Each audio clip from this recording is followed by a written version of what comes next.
podcast is brought to you by Fireside.fm. Podcast hosting by podcasters for podcasters. Now on to the episode. Hey, how's it going? Good. How are you doing? Good.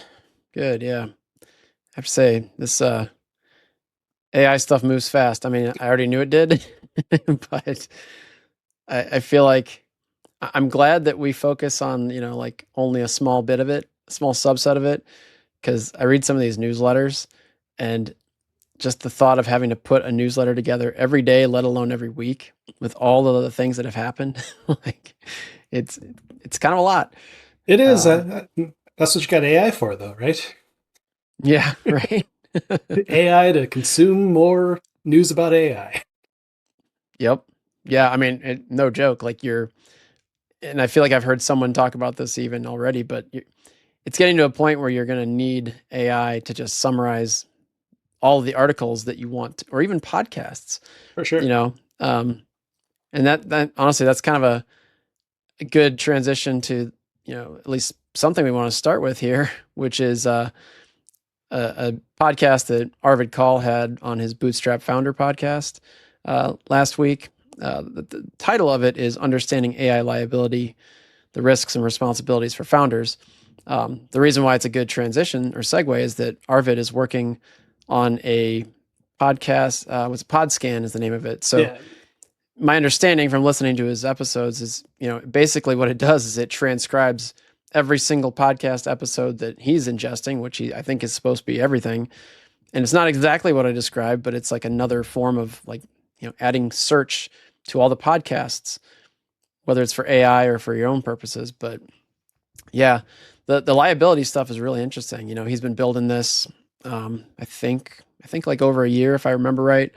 I haven't been fully following his entire journey, but he brought up a lot of good points, and I don't want to completely rehash everything that he talked about, because I mean, he does a really good job of it, but there were some things for me that kind of hit home, and I thought they'd be good places to at least start and, get your experience as well.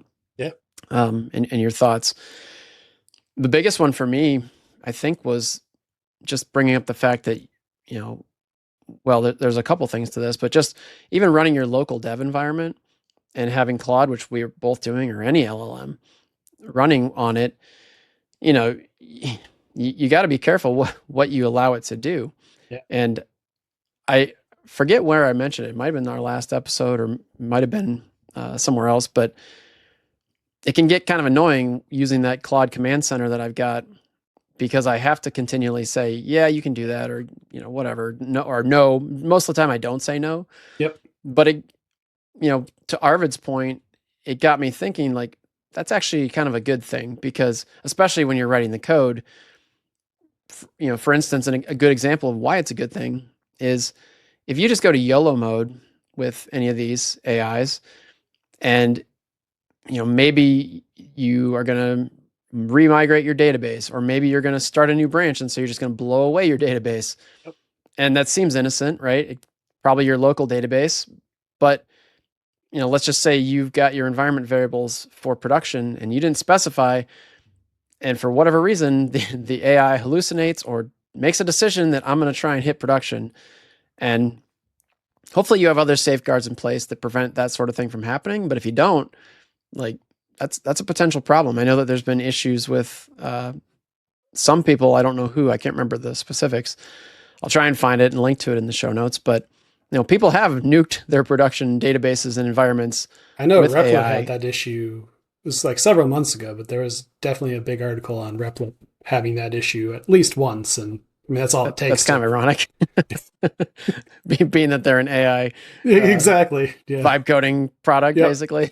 Yeah. But it brings up a good thing too. And I don't want to derail it too far, but just touching on the fact that from a lot of what I've seen, just based off of what you're talking about here, is environment variables are something that, you and I as developers, we understand environment variables pretty naturally at this point, and it's you take it for granted. But right. With the rise of founders, the one person founder that's doing the whole company, if they don't have any technical experience and they don't have anybody that does, that's the type of hole where it's like, yeah, you can put this together real fast because the AI can do it, but I mean, the AI is not going to necessarily tell you, hey, use your local, like they might not even understand that there is a local environment option. It's like everything's production. They don't understand those nuance, pieces to the whole development experience. So it's definitely something I think, it's worth talking about our experience with it, and, I'll let you keep going, but I just wanted to kind of touch on that too, just because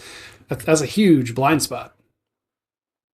Yeah. That's a really good point. And I think it's okay. Jump in and say whatever else. Cause excuse me. I think that's just kind of the biggest point I wanted to make is just that alone. Like environment variables, to your point, are something that we both know about, but a lot of people don't, that are doing a lot of coding now. And there's going to be so many more people that get into it that don't know about it. And that to me, the interesting part of what Arvid was talking about that kind of made me want to talk about this is this angle. And he talks about a lot more, and we'll link to it, like I said, and it's worth listening to for all of the different things that he talks about. But he did a really good job of thinking of things that aren't just the obvious, like, okay, I let AI write my code and it wrote bugs or it left security holes, which is where my head has mostly been focused until now. Yeah.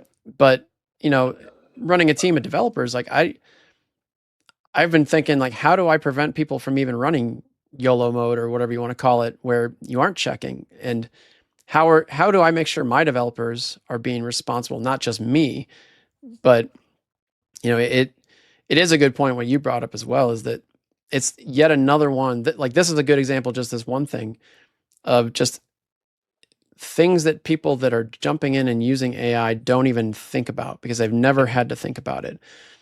And hopefully people will learn to at least ask AI for some thoughts and, what are some resources I could look into that, again, it's not going to make you think about this maybe out of the box. Yeah. Hopefully we can put you onto this sort of thinking a little bit ahead of that. And then you can ask more questions about these sorts of things from your AI or whoever else. But yeah, it's I don't want to say it's scary, but it's definitely something to just kind of be aware of, right? Yeah, I mean, it puts, you see so many of the articles of like software developers are going to be obsolete in the next 3 to 6 months, like continuously. And it's like some of it, but there's so much of it that is like this, where it's like, unless you've done it, you're missing, like, yes, you can build an app really quickly, but that doesn't mean it's like you always could.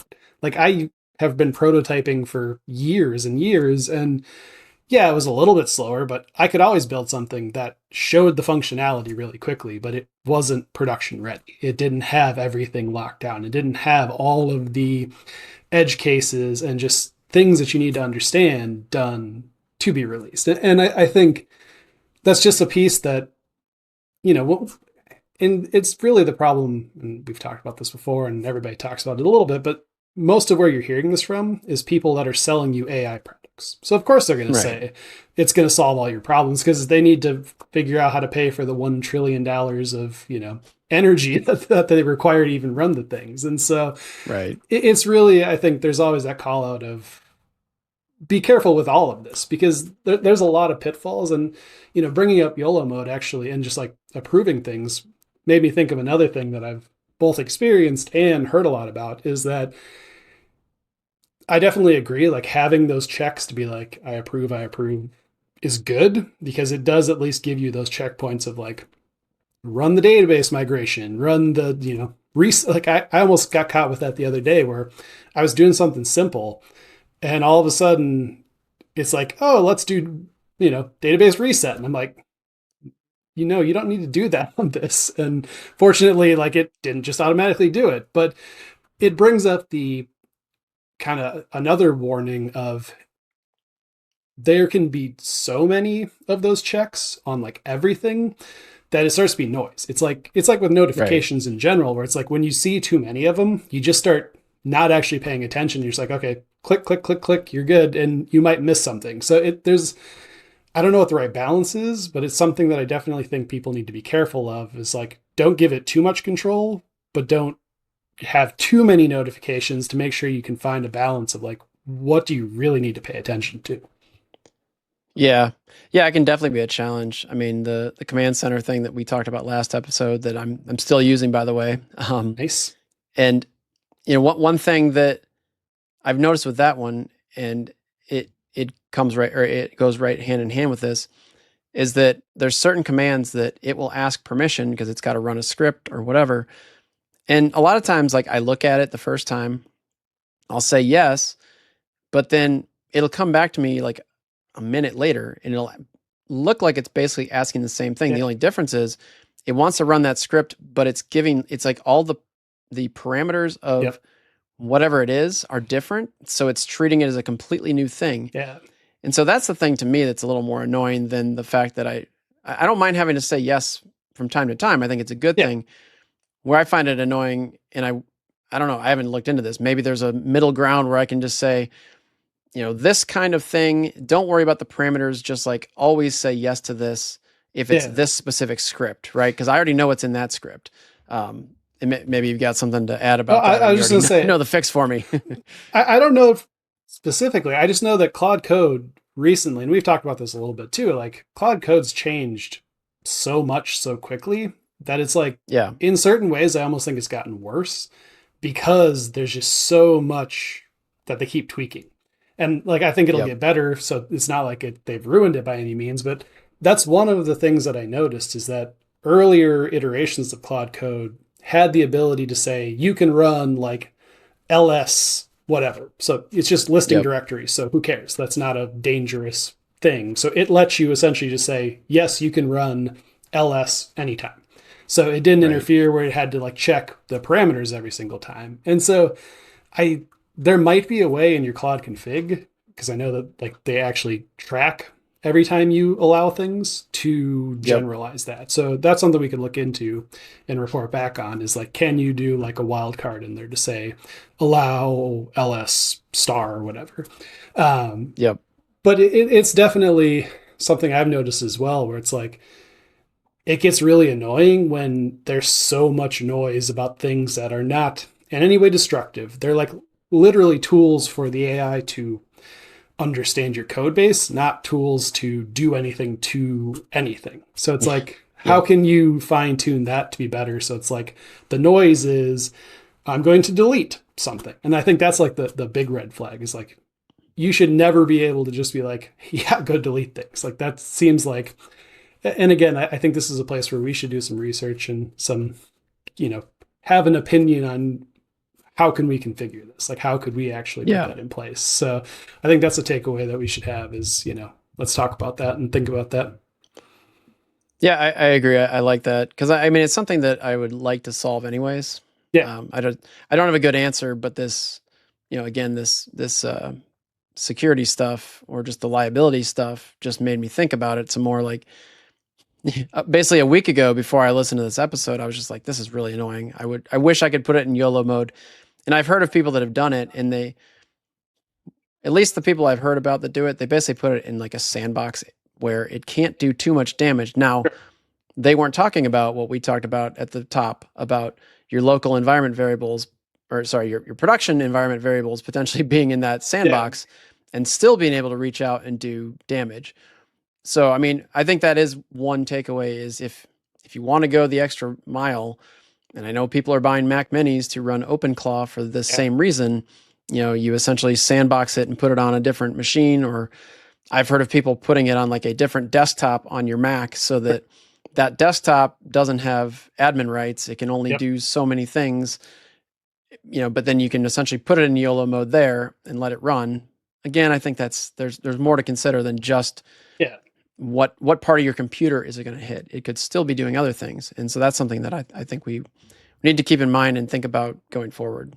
Yeah. And I think a lot of it's process driven too, like some of it has to be processed from the tool side, but you have like OpenClaw, that's just somebody coming up with a project and throwing it out there and then getting mass adoption. So you don't have, I mean, it still goes back to liability, but that's like a weird one because being an open source project, where does the liability fall? It's like, is it on the project? Is it you or I who take it and then run with it. Like there's still some weird stuff there, especially with I mean, it's not like you couldn't have downloaded malicious software in the past and still had some of those things, but AI changes that dynamic pretty radically. But it actually, on that front, it brings up too where we're seeing more and more where like Google is locking down their APIs and stuff. I even saw that like Gmail isn't even accessible anymore through like OpenClaw. And part of that is, the safety front where it's like,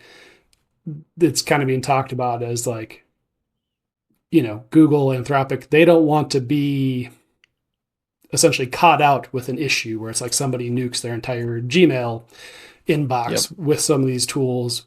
They want to kind of have control over that. So I think there's a lot of things here.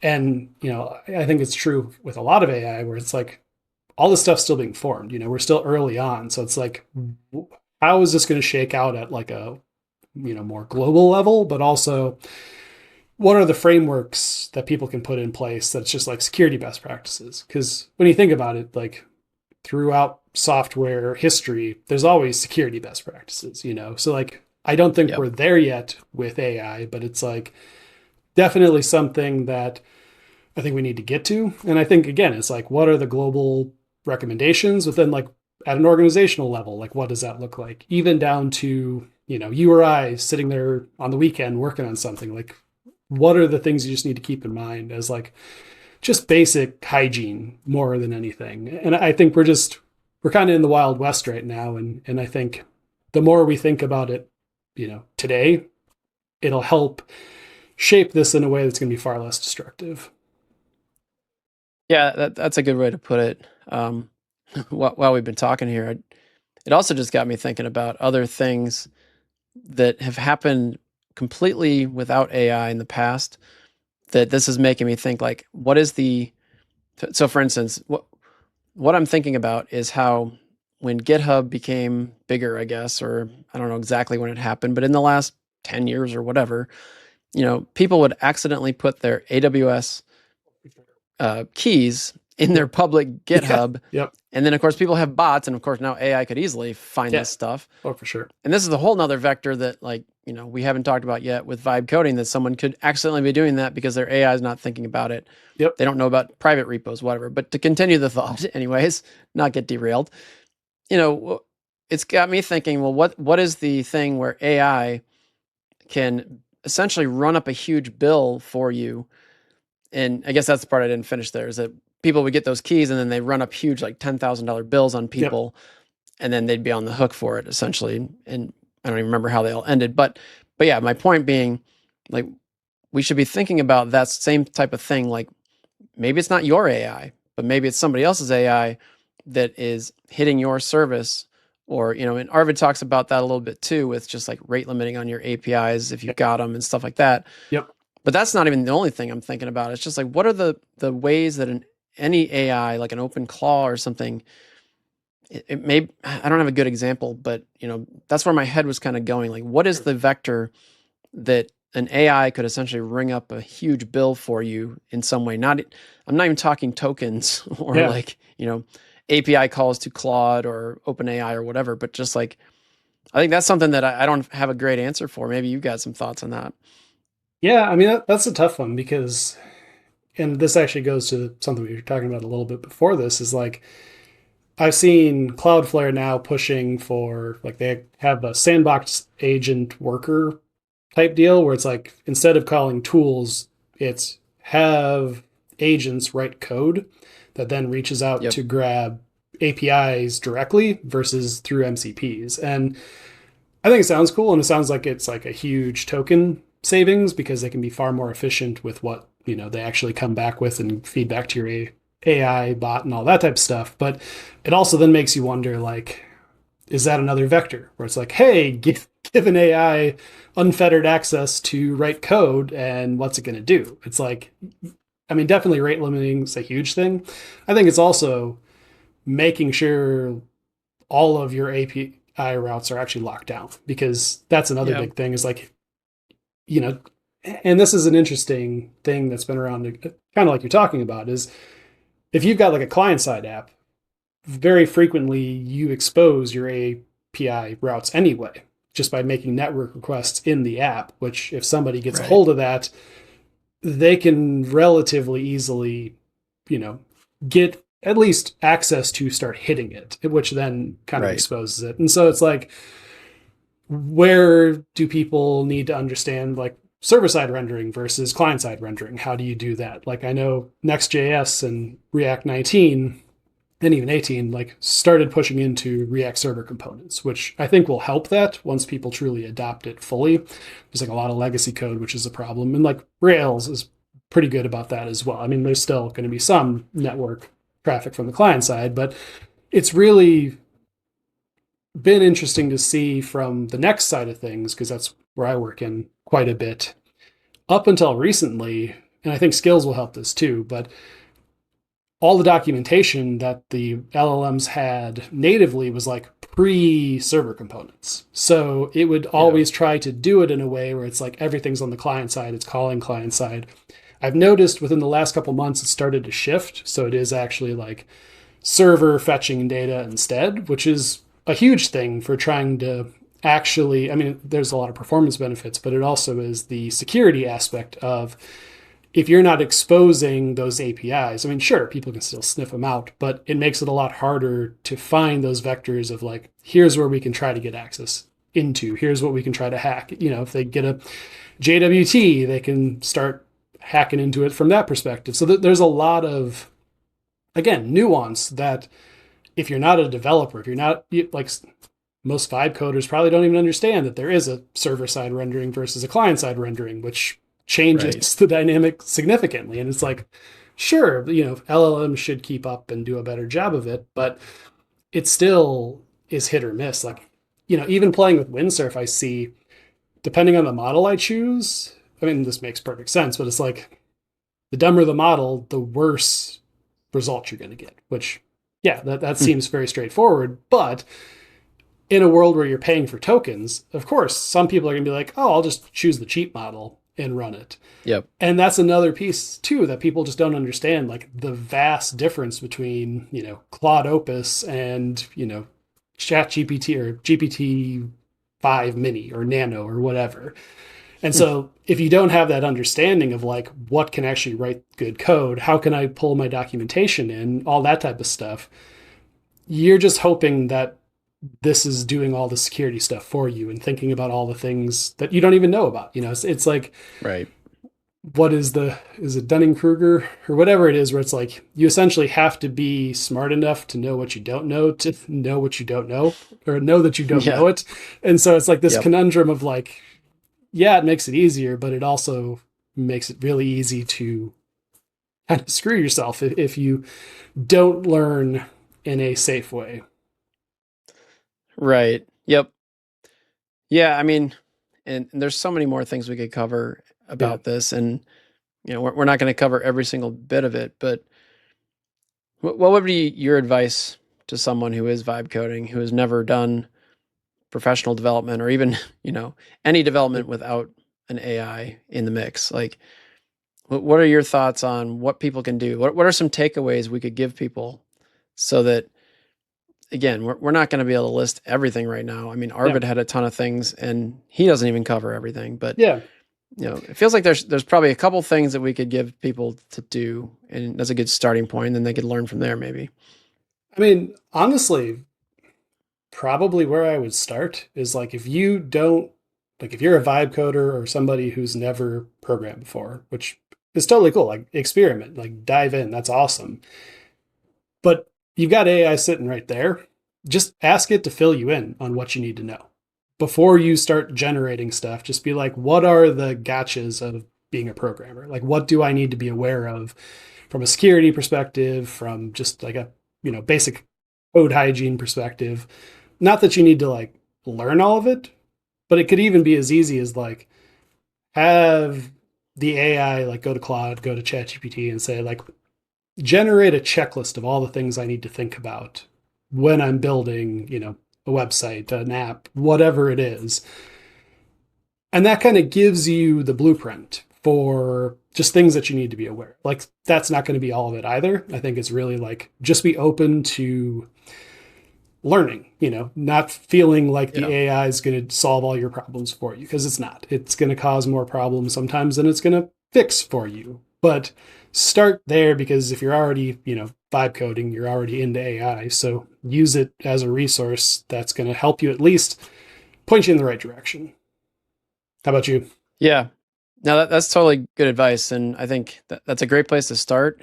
Something that I always have been trying to do, and I think is also a good thing to add in if you aren't doing this already, is, once you've done what you described and have talked to the AI about certain things security-wise, but also I would ask, make sure you're asking, what's best practices, and I'm sure it'll tell you things like pull requests and Git branches and all that stuff.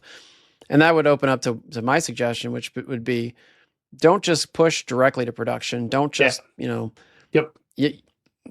you would want to learn branches and essentially opening pull requests. And even if you don't get so far as to open a pull request, having a different AI bot than the one that you built the code with, do two different things. It could all be in one code or all one call, but do a code review and do a security review. Sure. And just let it point out things that way too, because then it's specifically looking at your code. And if you haven't done it yet, let's say you're in the middle of an app that maybe you're already live and you don't know any of this stuff, like you could still do it right now. You could tell it, hey, do a security audit on my entire app. And then once you've done that first audit, you might find some things to work on. Maybe you're lucky and you don't. But after that, then going forward, you can just simply say, what I said a minute ago, just have when you think you're feature complete on whatever you're going to push, before you push it to main, just do this code review. And I know that Claude, I don't know about Codex or OpenAI, but I do know that Codex has its own kind of code review thing. I hear it's pretty good. Claude also has a built-in one. I don't remember if they have built-in security things, but I know some of these other harnesses out there, they've got these security audits. Well, between skills and plugins too, there's a lot of resources there that you can tap into. Right. So I think both of those are good things. What you said, just talk to the AI, ask questions about security, just workflows and processes around code and development.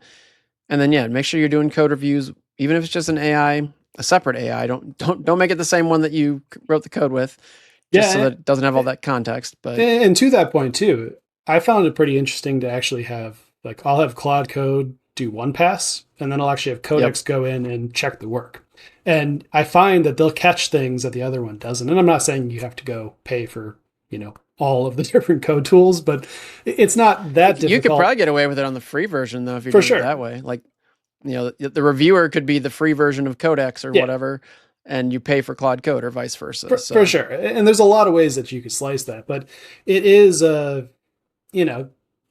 just having multiple checks, not just being like, okay, I generated some code, I'm good to go. It's like, always be skeptical, because like even after I've done multiple versions of something and iterations on something, and it seems like I've got everything covered, it's like I go and test and there's another thing that pops up. And so you just always have to be vigilant. And to your point, like having a pull request check, like a review of whatever you're pushing out, and then a security review that you run pretty much anytime you make any, significant code change. It's definitely something that makes sense.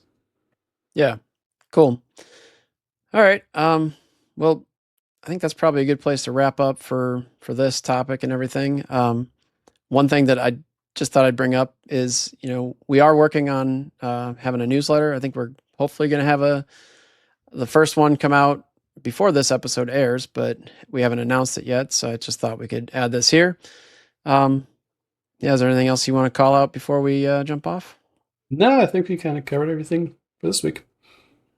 All right, cool. Well, thanks for watching, and we'll see you next time.